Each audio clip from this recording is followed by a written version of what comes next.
If you haven't seen Lord of the Mysteries yet, I don't blame you. I haven't actually seen a lot of people talking about this new anime, so you might be thinking maybe it's just not that big of a deal, maybe it's just not popular. 62 million reads on a web novel alone.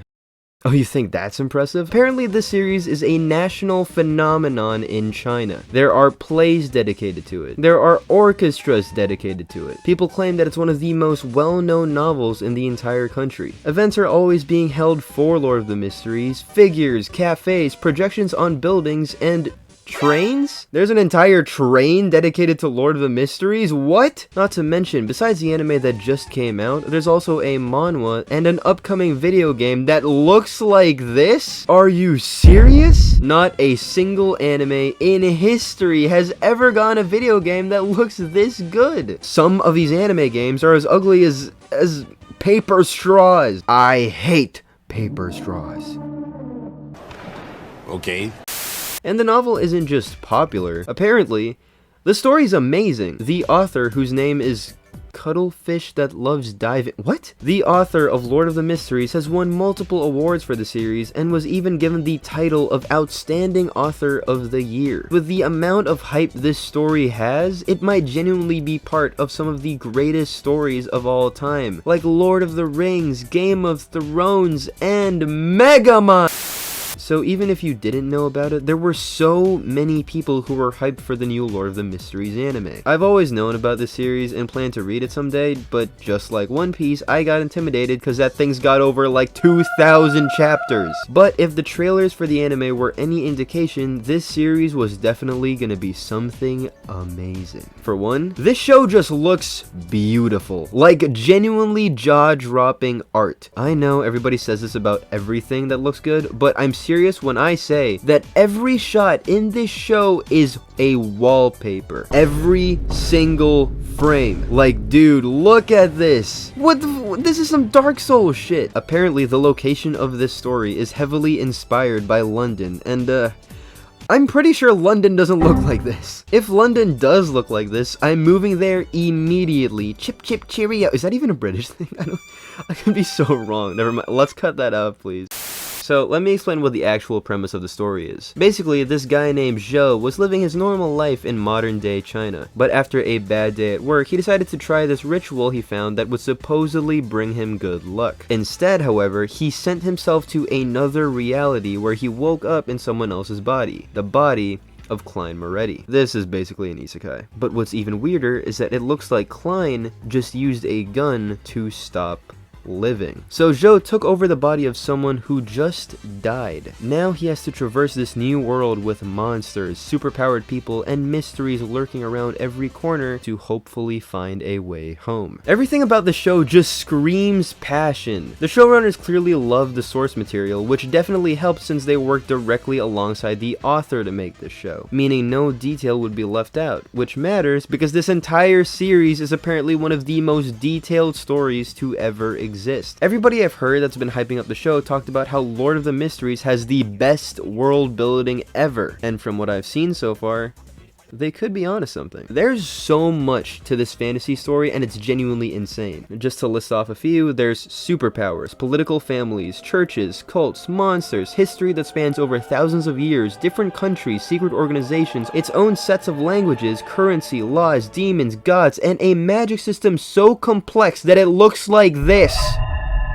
What am I even looking at right now? This isn't even a chart for the entire series, by the way. This chart is mainly focused just on how the magic works. You know how in Dragon Ball, if you wanted superpowers, you basically just had to do a lot of push-ups? Well, in Lord of the Mysteries, you have to take a PhD and masters in hieroglyphics. Basically, what I've heard online is that Lord of the Mysteries is what happens if you take the world building of Lord of the Rings, the politics of Game of Thrones, the lore of Elden Ring, and the mystery/drama of Attack on Titan. So with everything in place, there's no way the anime doesn't blow up the internet, right? Well, there's an issue. When I watched the first episode, the first thing I said to myself was, What the fuck did I just watch? Everything was still amazing to look at, and the story seemed to be interesting enough, but I was just really confused as to what was going on. Every episode of the show is over 30 minutes long, so you'd think the show would have enough time to explain stuff to you, but my brain felt like it ran out of storage by the end of the episode. That's kind of an over-exaggeration, but I was still really confused. The show would constantly throw new names, terms, and phrases at you that it just kind of expects you to remember, which would be fine, but because of the amount of information that's being thrown at you at the breakneck speed that the show is going at, I genuinely had to pause and rewind multiple times within just the first 2 episodes. And this is a problem not only I had, almost everyone else did too. And quickly enough, people started making memes and jokes that Lord of the Mysteries was peak, but you just had to be really smart to understand it. But as the episodes went along though, those jokes started being genuine complaints. The show seemed good, but everyone just kind of agreed that it was going way too fast, and it doesn't do a good job teaching the audience how this new world works. To put this into perspective, apparently the first 2 episodes of the anime covered 45 chapters of the novel. That's crazy. The novel itself apparently does take its time to introduce the reader to all the intricate details of the world. In contrast, however, for example, in the show, when Joe wakes up in Klein's body, we kind of assume that he doesn't know anything, right? Because he's in a new world and new body, he doesn't know anything. Well, a few seconds later, he turns on Klein's lamp by putting a coin in it. I'm sorry. How did you know how to do that? This is such a small thing, but in my head when I was watching the show, I was really confused because whose first instinct is to put a coin in a lamp? Unless that's a normal thing for other people where you need to pay to use your appliance, I'm pretty sure he shouldn't have known how to do that. Well, it turns out the show didn't properly explain that Joe does actually have some access to some of Klein's memories, so he should be able to do normal things in the world, while some other memories are kind of missing. That would have been great to know. The most we really got was this quick 2-second clip of Klein getting hit with a flashbang of images. There was even drama recently where a few reaction channels started getting hate comments because they were having a hard time understanding the show. It became this whole thing, and that's just not cool, man. But yeah, after just a few episodes, a lot of people just stopped watching Lord of the Mysteries because they were just too confused. But if you ask me, I think those people should give it another chance. I saw online that the showrunners actively admitted that the first 3 episodes of the show were what they considered to be the worst ones. They were given strict instructions by their higher-ups to make it so that the first 3 episodes got to the exciting parts of the story. This was an issue because the novel itself is slow and takes its time, so the exciting stuff doesn't really happen until later on in the story. That's why the first 3 episodes felt so rushed, because they were literally rushing to get to the cool fight scenes. After episode 3 though, the showrunners promised that the story would start to slow down and that they would revisit specific parts so that they could flesh some stuff out. And the truth is, I think they lived up to their promise. While I had an okay time with the first 3 episodes, it was when I watched the 4th episode that I could immediately tell that it started to feel different. It wasn't an immediate fix, but the episodes started getting better and better. I finally felt as if the characters on screen were actually people. They weren't just talking to get the plot moving anymore, they were having casual conversations, and I could see more of these characters' dynamics with one another. I'm really happy I kept watching because I genuinely think this is the kind of show that a lot of people could get really addicted to. As of right now, I just finished episode 9, and dude, this show is genuinely amazing. Once I started getting a better grasp of the world and its magic, everything started getting more exciting. I think Lord of the Mysteries is the kind of show for people that look up the lore of their favorite stories. If you're an Elden Ring player and you decided to look up the lore about the gods in the story, Lord of the Mysteries might just be for you. Every character truly feels unique in their own way, and as you go along through the episodes, you do feel that everyone has a life outside of the screen and that they have their own goals and ambitions. Episodes 6, 7,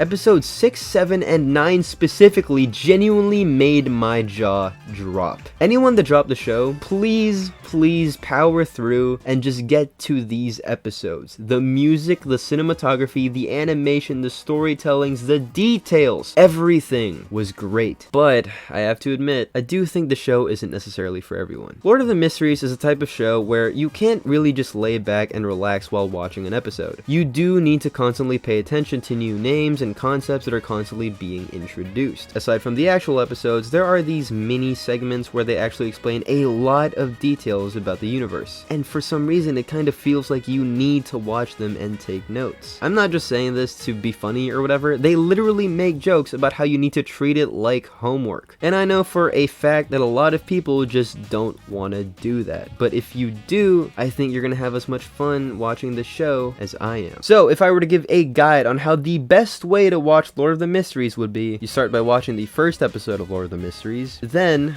watch a YouTube explanation video. Wait, hear me out. I'm not joking. Please hear me out. Watch a quick explanation video on the basics of Lord of the Mysteries. I recommend these two videos. I seriously think they're a big help. Then continue on with the rest of the episodes. But also try to watch the mini segments after each episode because they help you understand the story better too. I know this seems like a crazy amount of work just to watch a TV show, and no, you shouldn't need to do all this to enjoy it. This is the fault of the show itself, but I think it'd be really helpful. It's how I did it, and now I'm having a crazy amount of fun watching Lord of the Mysteries. I'm now at a point where I'm so invested that I know I'm probably gonna read the novel someday. Not anytime soon though, because I'm still finishing Berserk. It's peak, by the way. Again, this show might not be for everybody because of how frustrating the first few episodes are, but I really think that with enough grit and determination, if you put in the effort to try and understand the show, then I think you're gonna be in for one hell of a ride. I think you'd be letting yourself into a story that might just potentially be in the running for one of the best stories